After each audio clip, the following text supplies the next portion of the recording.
നമസ്കാരം. നമ്മളിപ്പോൾ നിൽക്കുന്നത് കാളികാവ് നിലമ്പൂർ റോഡിലാണ്. ഇവിടുത്തെ അവസ്ഥ വളരെയധികം പരിതാപകരമാണ്. ഇവിടുത്തെ യാത്രക്കാരും പരിസരവാസികളും ഇതിനാൽ ഒരുപാട് ബുദ്ധിമുട്ടുന്നു. ഇവിടുത്തെ ചില സാധാരണക്കാരുടെ ബുദ്ധിമുട്ടുകൾ ചോദിച്ചറിയുവാനും നമുക്ക് പോകാം.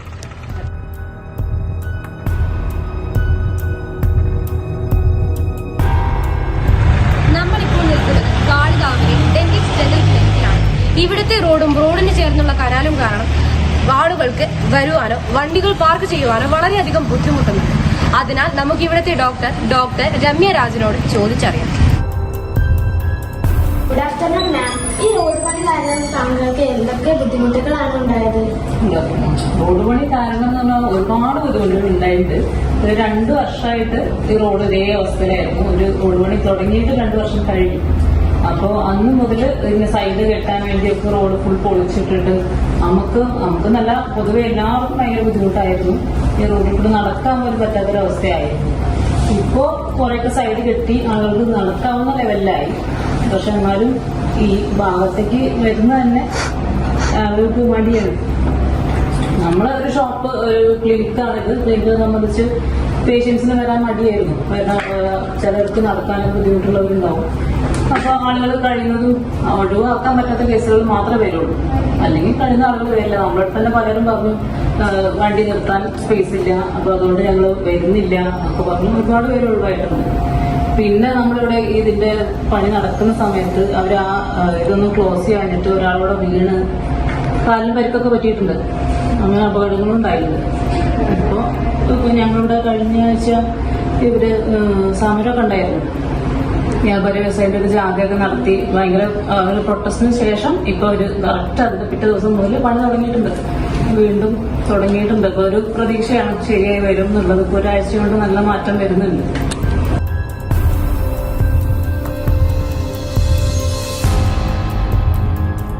നമ്മളിപ്പോൾ നിൽക്കുന്നത് അജയ്സ് ഫിസിയോതെറാപ്പി സെന്ററിലാണ്. ഇവിടെ രോഗികൾക്ക് വരുവാൻ വളരെയധികം ബുദ്ധിമുട്ടുണ്ട്. ഇവിടുത്തെ ഈ റോഡിന്റെ ഈ പരിതാപകരമായ അവസ്ഥയാണ്. അതിനാൽ നമുക്ക് ഈ സെന്ററിലെ ഫിസിയോതെറാപ്പിസ്റ്റിനോട് ചില ചോദ്യങ്ങൾ ചോദിച്ചാൽ. Good afternoon madam.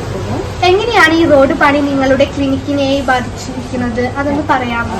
ഞങ്ങൾക്ക് റോഡ് പണി തുടങ്ങുന്നതിന് മുന്നേ നല്ല പേഷ്യൻസ് ഉണ്ടായിരുന്നു. അപ്പൊ ഇവിടെ ഇങ്ങനെ പൊളിച്ചിട്ട് കഴിയുമ്പോൾ അവരിങ്ങോട്ട് കയറാനുള്ള ഒരു സൗകര്യം നമുക്ക് ചെയ്തു തന്നിട്ടില്ല.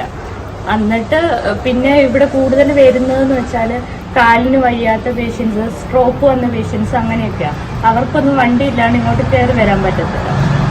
എന്നിട്ട് അപ്പൊ പിന്നെ കൈക്കൊക്കെ വയ്യാതെ അങ്ങനെയുള്ള പേഷ്യൻസ് മാത്രമേ ഇവിടെ വരുന്നുണ്ടായിരുന്നുള്ളൂ. അപ്പൊ പേഷ്യൻസ് നല്ലോണം കുറഞ്ഞിട്ടുണ്ടായിരുന്നു. പിന്നെ ഇപ്പോ ഒരു മാസമായിട്ടാണ് ഇവിടെ കുറച്ചെങ്കിലും ശരിയാക്കിയിട്ട് ഇപ്പൊ ഇങ്ങോട്ട് വണ്ടിയൊക്കെ കയറാൻ തുടങ്ങിയത്. എന്നാലും അത് ഇതിന്റെ ഓണർ തന്നെ ശരിയാക്കി തന്നതാണ്. പക്ഷെ എന്നാലും ഇപ്പൊ കാറൊന്നും അങ്ങനെ കയറത്തില്ല. കാരണം അതിന്റെ അവിടെ നിന്നൊക്കെ അടിമുട്ടിയിട്ടാ വരുന്നത്. അപ്പൊ അങ്ങനെ കയറ്റാൻ പറ്റില്ല. അപ്പൊ കൂടുതൽ പേഷ്യൻസും അവിടെ വണ്ടി പാർക്ക് ചെയ്തിട്ട് അങ്ങനെയാണ് വരുന്നത്. ഇപ്പൊ കുറച്ചായിട്ടേ കുറച്ച് പേഷ്യൻസ് കൂടിയിട്ടുള്ളൂ. എങ്കിലും ഞങ്ങൾക്ക് ഈ റോഡ് പണിക്ക് മുന്നേ ഉണ്ടായിരുന്ന പേഷ്യൻസിനെക്കാളും കുറവാണ് ഇപ്പൊ പേഷ്യൻസ് ഉള്ളത്. അത് ഈ റോഡ് പണി കാരണം. പിന്നെ മഴ വരുമ്പോ ആണെങ്കിൽ അവിടെ താഴെ ചെളിയായിട്ട് അങ്ങനെ നടന്നു വരുന്ന പേഷ്യൻസിന് വരെ ബുദ്ധിമുട്ടാണ്. കയറി വരുന്ന പേഷ്യൻസ് കുറെ പേര് ഇവിടെ നടന്നു വരെ കയറി വരാൻ പറ്റാണ്ട് അങ്ങനെ പോയ പേഷ്യൻസ് ഒക്കെ ഉണ്ട്.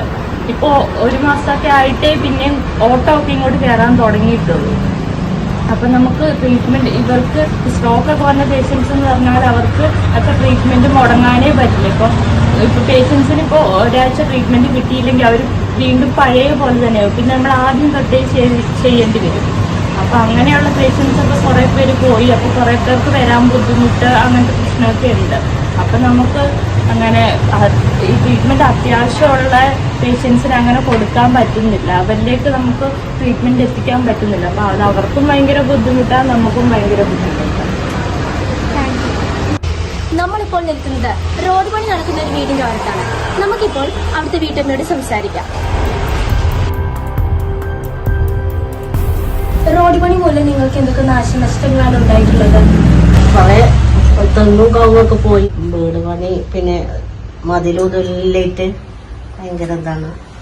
പൊടി പാറുന്നുണ്ട്, നായ്ക്കളൊക്കെ കയറുന്നുണ്ട്. അങ്ങനെയൊക്കെ പ്രശ്നങ്ങളുണ്ട്. ഇപ്പം മതിലില്ലായിട്ട് പിന്നെ വണ്ടിന്റെ സാധനങ്ങളൊക്കെ ഓരോന്ന് കൊണ്ടുപോകുന്നുണ്ട്. അങ്ങനെയൊക്കെ ഉണ്ട്. നിങ്ങൾക്ക് ഈ റോഡ് പണി മൂലം പുറത്തേക്ക് പോകാനും യാത്രയ്ക്ക് പോകാനൊക്കെ ബുദ്ധിമുട്ടുകളുണ്ടോ? റോഡ് കാരണം ചാടി കൊണ്ടുണ്ടായതോടൊക്കെ പ്രശ്നങ്ങളാണ്. നമ്മൾ നിൽക്കുന്നത് ഒരു കലിങ്ങിന്റെ പണി നടക്കുന്ന സ്ഥലത്താണ്. ഇതും ഒരു റോഡ് പണിയുടെ ഭാഗം തന്നെയാണ്. ഇത് ചില വീടുകളിലേക്കുള്ള വഴിയാണ്. ഈ കലിങ്ങിന്റെ പണി കാരണം ഒരുപാട് വീടുകളിലേക്കുള്ള വഴി തടസ്സപ്പെട്ടിട്ടുണ്ട്. അതേപോലെ വീടുകളിലേക്കുള്ള വഴി തടസ്സപ്പെട്ടിട്ടുള്ള ഒരു വീട്ടമ്മയോട് നമുക്ക് ചില കാര്യങ്ങൾ ചോദിക്കാം. കുറെ കാലങ്ങൾക്ക് മുമ്പ് ലിറ്റിൽ ഫ്ലവറിൽ കുറച്ചു കാലം ജോലി ചെയ്തിട്ടുണ്ട്. പിന്നെ ജോലിക്കൊന്നും പോയിട്ടില്ല. ഇപ്പൊ ഹൗസ് വൈഫായി, മക്കൾക്ക് വലുതായി, ജോലിക്ക് പോകലില്ല. അത് മാത്രമേ ജോലി ചെയ്തിട്ടുള്ളൂ, അത് ജോലിക്കൊന്നും പോയിട്ടില്ല. അപ്പോൾ എനിക്ക് ഈ റോഡ് പണി കാരണം എന്തൊക്കെ പ്രശ്നങ്ങളല്ലേ? റോഡ് പണി ഞങ്ങളെ വീട് കുറച്ച് റോഡിൽ നിന്ന് ഉള്ളോട്ടല്ലേ, അതുകൊണ്ട് പിന്നെ ഞങ്ങൾക്ക് പുറത്തു പോകാൻ നല്ല ബുദ്ധിമുട്ടുണ്ടായിരുന്നു. ഇപ്പോഴും അതെ, ഇപ്പൊ റോഡ് ശരിയാവുന്നവരെ ബുദ്ധിമുട്ട് തന്നെയാണ്. പിന്നെ ഇപ്പൊ അവര് പെട്ടെന്ന് ശരിയാക്കി തരുന്നതാണ് നമ്മളോട് പറഞ്ഞ് ശരിയാക്കിക്കൊണ്ടിരിക്കുന്നുണ്ട്. അതുകൊണ്ട് പിന്നെ ഇനിയിപ്പോ അതിന് അഭിപ്രായ വ്യത്യാസം പറഞ്ഞിട്ട് കാര്യമില്ല. ഇത് ഒരുപാട് റോഡ് എല്ലായിടത്തും പൊളിച്ചിട്ടിരിക്കുന്നതല്ലേ. പിന്നെ ഇപ്പൊ ഇത് ഞാൻ ഇവിടെ തനിച്ച് താമസിക്കുകയാണെന്ന് എൻ്റെ മക്കൾ വിളിച്ച് പറഞ്ഞിട്ടൊക്കെ അവർ പെട്ടെന്ന് ശരിയാക്കാനുള്ള പിന്നെ വഴി തുടങ്ങിയിട്ടുണ്ട്.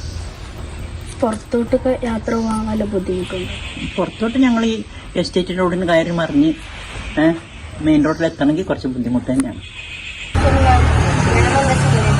ഞാൻ സിവിൽ ബിടെക് ഗ്രാജുവേറ്റ് ആണ്. ഇപ്പൊ ഞാൻ ബിസിനസിന്റെ അക്കൗണ്ട്സും കാര്യങ്ങളായിട്ട് ചെയ്യുന്നുണ്ട്. 2 വർക്കും വർക്ക് ഫ്രം ഹോം ആയിട്ട് ചെയ്യുന്നു.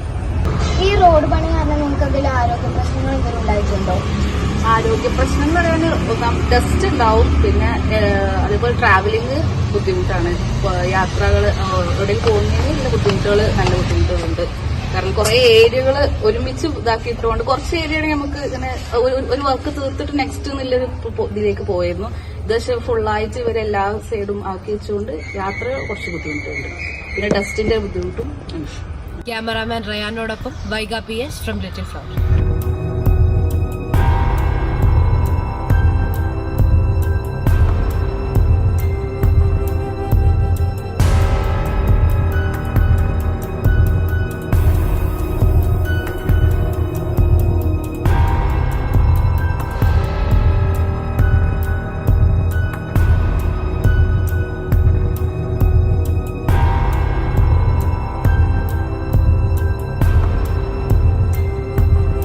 നമസ്കാരം, ഞങ്ങൾ ലിറ്റിൽ ഫ്ലവർ ഇംഗ്ലീഷ് മീഡിയം സ്കൂളിലെ വിദ്യാർത്ഥികളാണ്.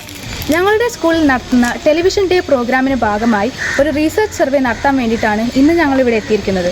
കഴിഞ്ഞ വർഷം മാർച്ച് 8 ജലനിധി ടാങ്ക് പൊട്ടിയതിനു ശേഷം ഇവിടുത്തെ ജനങ്ങൾ അനുഭവിച്ച ബുദ്ധിമുട്ടുകളും പ്രശ്നങ്ങളും പിന്നെ ഇതിനെല്ലാം അവർ എന്തെല്ലാമാണ് പരിഹാര മാർഗമായി കാണുന്നത് എന്നതിനെപ്പറ്റി ആഴത്തിൽ മനസ്സിലാക്കാനാണ് ഞങ്ങൾ ശ്രമിക്കുന്നത്. അപ്പോൾ നമുക്ക് ഇവിടുത്തെ ഓരോ വീട്ടുകാരോടും ചോദിച്ച് മനസ്സിലാക്കാം. നമസ്കാരം, ഞങ്ങൾ ലിറ്റിൽ ഫ്ലവർ സ്കൂളിൽ നിന്ന് വരുന്ന വിദ്യാർത്ഥികളാണ്.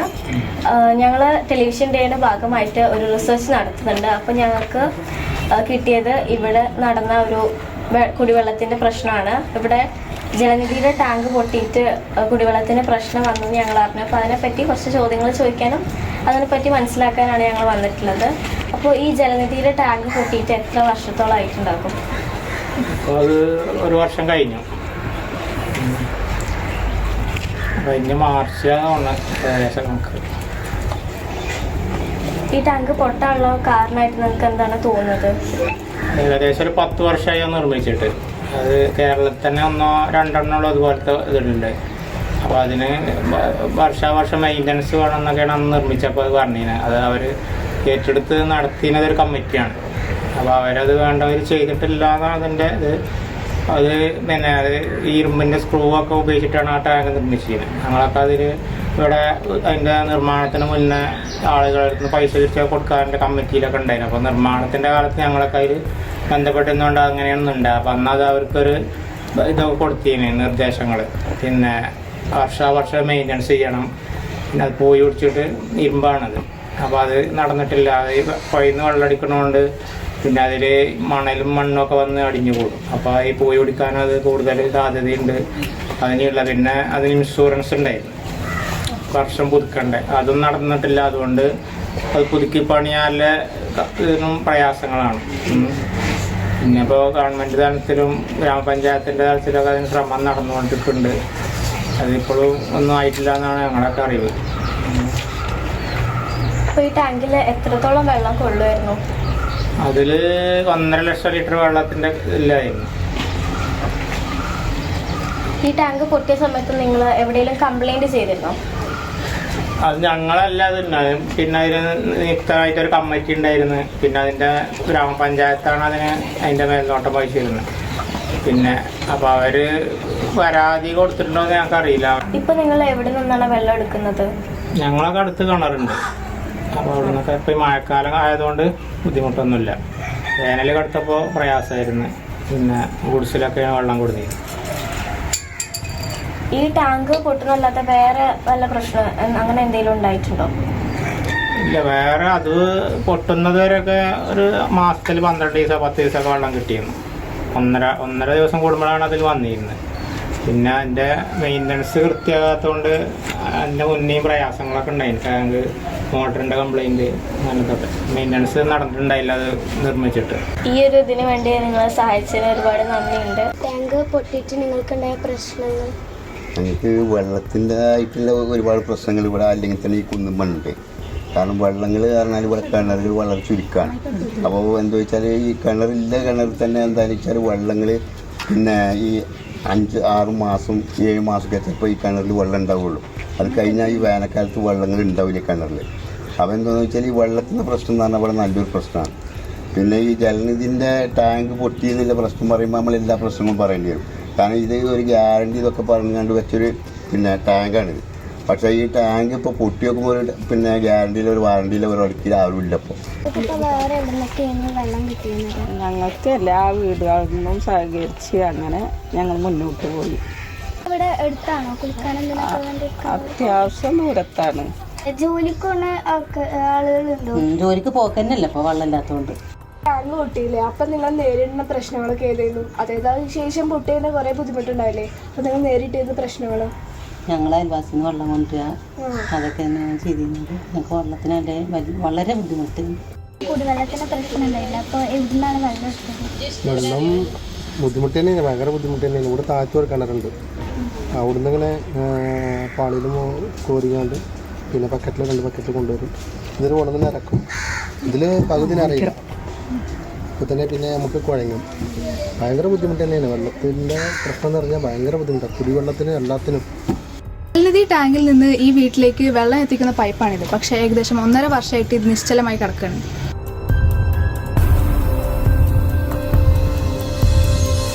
മാമ്പുഴയിലെ ഈ പൈപ്പിലൂടെ ഒഴുകുന്ന വെള്ളം പ്രകൃതിദത്തമായ ഒരു വെള്ളച്ചാട്ടം പോലെ നിലനിൽക്കുന്നു. മാമ്പുഴ വെള്ളച്ചാട്ടം എന്ന പേരിൽ അറിയപ്പെടുന്ന ഈ ജലസ്രോതസ് വേനൽക്കാലത്തും മഴക്കാലത്തും ഇടതടവില്ലാതെ ഒഴുകിക്കൊണ്ടിരിക്കുന്നു. ഇവിടെ കുളിക്കാനും വാഹനം കഴുകാനും ഇവിടുത്തെ ജലം പലർ ഉപയോഗിക്കുന്നുണ്ടെങ്കിലും ഭൂരിഭാഗവും ഒഴുകിപ്പോവുകയാണ്. വെള്ളത്തിന്റെ ഉപയോഗത്തിൽ മിതത്വം പുലർത്തേണ്ട ഈ കാലഘട്ടത്തിൽ അധികം വെള്ളം പാഴാകുന്നത് തടഞ്ഞിട്ട് അനുയോജ്യമായ രീതിയിൽ ഉപകാരപ്പെടുത്താൻ അധികൃതർ മുൻകൈ എടുക്കണം എന്ന അപേക്ഷയോടെ നിർത്തട്ടെ. ക്യാമറാമാൻ ജിഷ്ണുവിനോടൊപ്പം reporter Gayathri, middle flower English medium school.